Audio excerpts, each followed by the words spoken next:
आम अंचल क्रमागत भाव 365 दिन वर्षर विभिन्न समय साहित्य चर्चा पाई एक गोटे जो परमानेंट व्यवस्था किए अंततः कोटि ना कोटि हो केतेबेले कविता पाठोत्सव होतिबा राज्य स्तर विभिन्न कवि को डाकिके एटी कविता पाठोत्सव कराउथिबा केतेबेले समालोचना साहित्य उपरे आलोचना होतिबो सेथिरे भी राज्यर विभिन्न प्रमुख लोकन को डाकिके हम आलोचना कराउथिबा केतेबेले नाटक उपरे आलोचना हबो से बाबद रे भी हम डाकिके आलोचना कराउथिबा दार्शनिक मानव को एकाठी करिकी गोटे समान एकाठी करिकी तांकर समाहार करिकी तांकर कथा सुनिबा पई एक व्यवस्था करूथिबा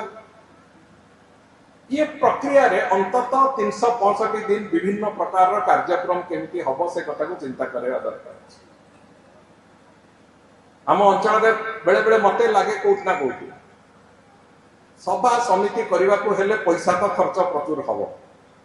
ताकू केमिति गोटे साहित्य संसद करिवो ताकू आखि आगे रखिकी आ गोटे काम एबे हम आरंभ करिचु जोथिरे कि एई वर्ष तो आमे ब्लॉक ऑफिस आगे गोटे ऑडिटोरियम करिवार परिकल्पना आरंभ करछु गोटे 500 सीटर ऑडिटोरियम ताकू योजना आरंभ होइछे एवं बहुत शीघ्र काम भी एई आर्थिक वर्ष को आरंभ हो सेटा जतियो ब्लॉक अधीन रे रहिबो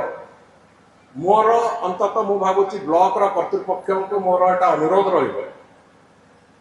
जे कोनोसी प्रकार साहित्य संपर्कित कार्यक्रम हेले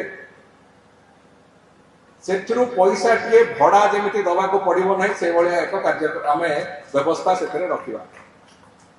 साहित्य को प्रोत्साहन जदि ददब बाणपुर अंचल ताले ओडिसा रे अन्य अंचल मानकर साहित्य प्रोत्साहन दबो कि तो थरे कोठी ना कोठी